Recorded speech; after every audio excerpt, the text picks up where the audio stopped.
The camera drifts slowly over the empty streets of Hawkins, where the only light comes from flickering street lamps casting uneven shadows. Rain falls gently, leaving puddles that mirror the twisted shapes of the buildings. The town is quiet, too quiet, as if holding its breath. Every sign of life has disappeared. A lone bicycle leans against a fence, spinning slightly in the wind. Its chain rattles faintly, a subtle sound that pierces the silence. The houses, once familiar, now feel alien. Doors creak under the weight of the stormy wind. Windows shimmer with distorted reflections, and faint shadows move just out of reach, hinting at something watching. The sky above Hawkins is thick with dark clouds, almost alive in their movement. A low hum vibrates through the air, barely audible at first, then slowly building. It's a sound that unsettles the bones, like the town itself is groaning in warning. The wind carries strange echoes, distant laughter, whispers that seem almost human, but distorted and broken. There is no warmth here, no comfort. Even the trees sway in jerky, unnatural motions, their branches scratching against windows like skeletal fingers. A slow pan captures the ruins of Hawkins' lab in the distance, its jagged edges barely illuminated by lightning flashes that reveal fleeting glimpses of broken machinery and shattered glass. Shadows slither along the walls, creeping and twisting unnaturally, as if the very building itself has become a gateway to another place. The camera moves closer, lingering on one window where a faint glow appears, flickering like a pulse. The glow disappears the moment you look too long, leaving behind a chilling emptiness. Down the street, the remnants of normal life lie scattered: an overturned trash can, a tipped-over street sign, a single shoe in the puddle reflecting the stormy sky. It's a town frozen in a moment of sudden panic, as though its inhabitants vanished in an instant. The sound of footsteps echoes softly, but no one is there. The scene is heavy with tension, building unease in every frame. Each detail is subtle but deliberate: the swaying lamppost, the crackling neon sign, the broken bicycle chain, all pieces of a puzzle that hint at the horror waiting to emerge. The camera cuts briefly to the outskirts of the town, where the forest begins. Trees stretch tall and black, their tops lost in the mist. Shadows dance between the trunks, moving with a mind of their own. Occasionally, the outline of a figure appears, but the shape dissolves into the fog before you can see clearly. In the distance, a faint, unnatural howl breaks the silence, echoing through the empty streets. It's not animal. It's something else, something that belongs to a world where the rules of reality no longer apply. Inside a house, lights flicker violently as if reacting to the presence outside. Papers flutter across the floor, chairs rock slightly, and the shadows of objects stretch and warp. A window rattles, and the camera hovers close enough to catch the subtle shimmer of another dimension, pressing against the glass. For a moment, the reflection of a face appears vague, distorted, impossible to recognize, but then it vanishes, leaving only the ordinary room behind. As the section closes, the camera rises above the town, revealing Hawkins in its entirety, shrouded in mist and darkness. Lightning flashes reveal fractured streets, buildings half collapsed, and long shadows stretching across the empty town square. The low hum intensifies, now almost a roar, vibrating through the scene and through the viewer. It's a warning, a signal that something terrible is awake. The wind carries one last whisper, barely audible but chilling: it's coming, and then silence. This first sequence establishes the mood. Hawkins is no longer safe. The ordinary is gone, and the shadows are alive. The viewer is drawn in by the tension, the eerie quiet, and the subtle hints of the unseen threat looming just beyond reality. The forest at the edge of Hawkins seems alive, though no wind stirs the branches. Shadows twist unnaturally, forming shapes that stretch and curl as if they are reaching for something. The camera glides through the trees, revealing fleeting glimpses of cracks in reality, thin, shimmering lines in the air like glass splitting. Through these cracks, glimpses of another world appear, twisted versions of familiar streets, upside-down reflections of houses, and faint flickers of dark figures watching silently. Every movement feels wrong, as if the laws of nature have been rewritten in this place. A narrow dirt path winds deeper into the woods, the ground wet and uneven. Fallen leaves shiver as if something beneath them is moving, just out of sight. The camera pauses on a small puddle, reflecting a sky that is not quite the same as above, darker, swirling with violet clouds and streaks of shadow. Ripples spread across the water, though there is no wind, distorting the reflection of trees into grotesque shapes. Something touches the surface from below, leaving a subtle ripple that trembles unnaturally long. Suddenly, the air vibrates with a low, vibrating hum. It rises slowly, almost imperceptibly, until it becomes a tangible force pressing on the senses. Tiny sounds emerge: metal clinking, whispers, and a faint hiss that seems to crawl across the skin. The forest seems to respond to the sound, branches bending, leaves trembling, and shadows elongating. The sensation is disorienting, a feeling that the forest itself is aware and it is watching. The camera captures a quick glimpse of a shadow in the corner of the frame, indistinct but humanoid, moving just beyond recognition before disappearing into the mist. Fallen logs and rocks shift as if something is crawling beneath them. The camera pans to a clearing where the ground seems scorched in patches, and faint trails of smoke rise, forming twisting, unnatural shapes. The scent of ozone and decay hangs in the air. A gust of wind stirs, carrying with it faint echoes of voices, children laughing, someone screaming. A single word repeated, run, but the sound is fragmented, disjointed. Almost like a memory that shouldn't exist anymore, objects begin to move on their own. A branch snaps without anyone nearby, leaves swirl in spirals, and a small wooden sign leans forward, pointing into the darkness. The camera follows the direction, revealing a wall of fog thick enough to obscure the trees beyond. Through the fog, faint lights pulse, irregular and unnatural, casting shadows that stretch in directions that defy logic. Shapes pass between the lights, quick, fleeting glimpses of distorted figures that move with impossible speed. They are neither fully human nor fully monster, existing in the space between worlds, watching, waiting, patient predators in an environment they control. The camera shifts to a nearby creek. The water is black and thick, reflecting the twisted sky. Ripples form from beneath, moving outward without any visible cause. Shadows dart across the surface, then disappear. Occasionally, the distorted reflection of a familiar object or person flashes across the water, a bike, a jacket, a hand, but just for a fraction of a second. There is no sense of time here. Moments feel stretched, elongated, and threatening. The forest seems alive, a dangerous playground where reality bends and nothing is trustworthy. In the distance, a faint glow emerges between the trees. It's small at first, like a candle, but it grows, pulsing in rhythm with a low hum in the air. Shapes emerge in the light, twisted, almost skeletal forms that move jerkily, as if testing gravity itself. They hover briefly, then vanish, leaving only a lingering sense of dread. The glow flickers again, and this time the camera catches a figure reaching through the haze, hand stretched as though it could grab the viewer through the screen. But before it can, it dissipates, leaving only the rustle of leaves and the soft echo of footsteps that were never there. The final moments of this section focus on a deep, dark hollow in the forest. The camera lowers to peer inside, where the ground is covered in fog and faintly glowing cracks snake across the soil like veins. The hum grows louder, almost deafening, vibrating in the chest. From within, a shape emerges briefly, a shadow with multiple limbs, impossible angles, and glowing eyes that pierce the mist. It pauses as if acknowledging the camera and then retreats into the depths, leaving the hollow silent, empty, and more ominous than before. The forest exhales, the fog swirls, and the sense of anticipation hangs in the air.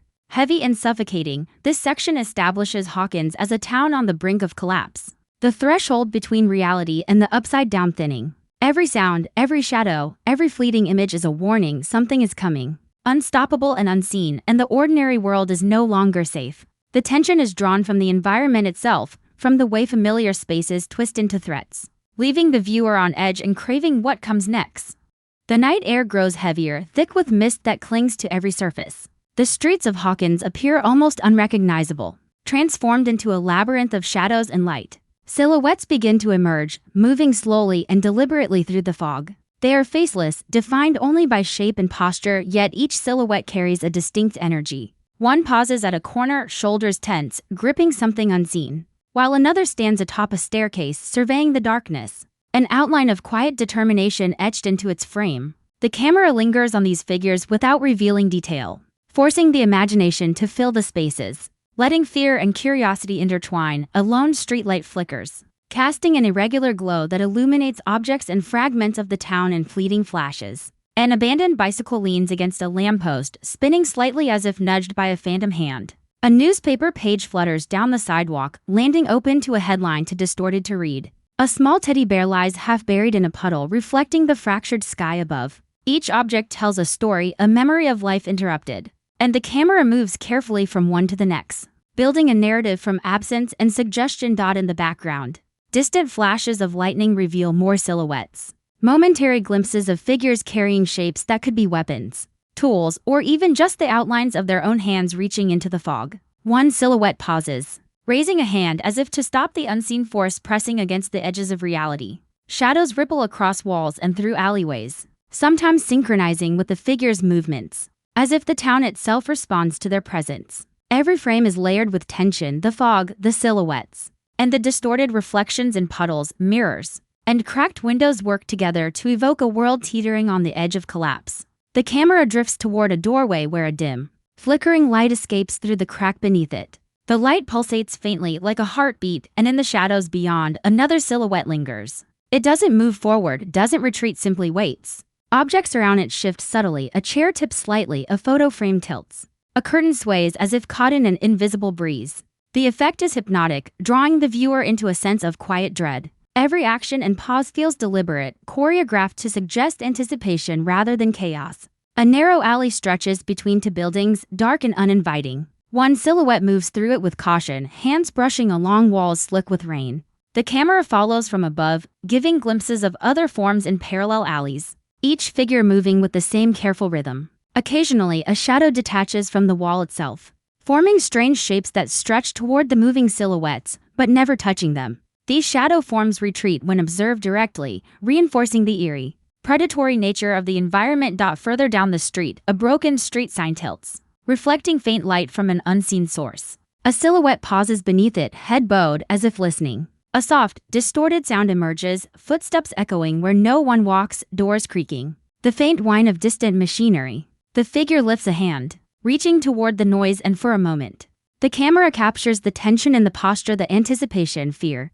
and readiness that define those who have faced impossible odds before. The fog thickens, and within it, shapes flicker like memory fragments. A playground appears, deserted and warped by shadow. Swings move on their own, tracing slow, hypnotic arcs. A slide glimmers with condensation, reflecting shapes that resemble children but their forms shift. Elongated and alien, silhouettes move cautiously past these symbols of innocence lost, their steps deliberate and measured, as if aware that every object in this haunted town holds a story, a threat, or a warning. A street corner reveals a faint, flickering light from a boarded-up store. A figure pauses, crouching near the entrance, its shape almost melting into the darkness. The camera pans slowly around the figure, emphasizing its isolation against the expanse of fog and shadow. Rain begins to fall again, droplets glistening in the muted light, each one a tiny, chaotic reflection of the distorted reality surrounding them. Behind the figure, a shadow detaches from a nearby wall, twisting and stretching toward the silhouette before receding into the mist.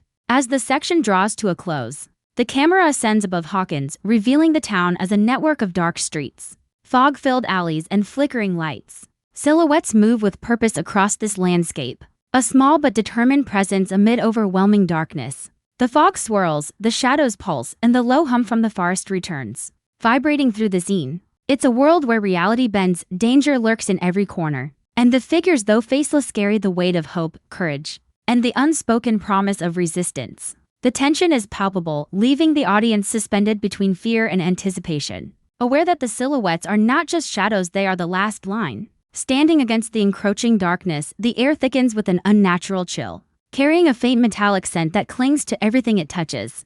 The streets of Hawkins seem to shift subtly under the weight of something unseen. Puddles ripple without rain, reflecting shapes that don't exist above them. The camera moves low, skimming the wet pavement, revealing cracks in the asphalt that glow faintly. Veins of light pulsing rhythmically like the town itself is alive and in pain. Shadows stretch across the buildings, no longer just passive darkness but stretching, writhing, almost sentient, as if testing the edges of reality itself. From the depths of an alley, a subtle vibration grows, low and guttural, like the heartbeat of a sleeping predator. The camera pans up to a street lamp, its glow flickering violently in response. The shadows on the walls twist and elongate unnaturally, merging with the faint fog that clings to every surface. Shapes begin to appear, dark silhouettes with impossible angles, limbs bending and stretching in ways the human eye cannot fully comprehend.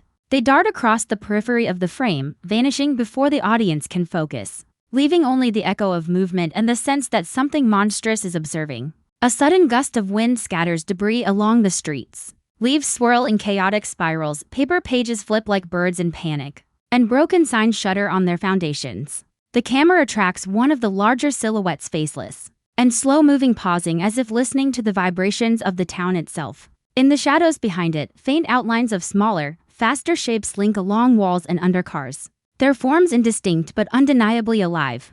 The camera cuts to a puddle where reflections twist and fracture. For a split second, the reflection of something enormous pauses beneath the surface, an undulating mass of darkness, eyes glowing faintly before disappearing into the ripples. Buildings seem to breathe in time with the low hum of the air. Cracks appear along walls, spreading like spider webs, and strange, dark tendrils seep from the fissures, curling across surfaces as though exploring the world beyond their origin. A door rattles violently, then bursts open, revealing a corridor filled with shifting shadows and jagged lights. Nothing steps through, but the emptiness itself feels alive, dangerous, and hungry. The camera lingers on the doorway, showing only the movement of the shadows and the faint distortion of space, hinting at the power waiting just out of sight. Above Hawkins, clouds swirl unnaturally fast, carrying flashes of lightning that illuminate grotesque forms fleetingly. In one moment, the silhouette of a monstrous figure towers over the town, barely perceptible in the storm. In the next, it vanishes, leaving only distorted shadows dancing across buildings. The wind carries distorted whispers, voices of children, adults, memories long gone layered over one another in a haunting cacophony. The sound grows louder, almost deafening, as though the town itself is crying out. Warning of the danger encroaching, the camera shifts to the outskirts of town, where the forest meets the streets. Trees bend and twist with impossible angles, their branches reaching outward like grasping fingers. Dark mist coils around the trunks and drifts along the streets like liquid smoke. A small, abandoned playground appears suddenly, swings moving as though pushed by invisible hands. The slide glows faintly, reflecting shadowy figures that dart around its edges. Nothing stands still. Every object, every surface, seems infused with life or some darker, more malevolent force.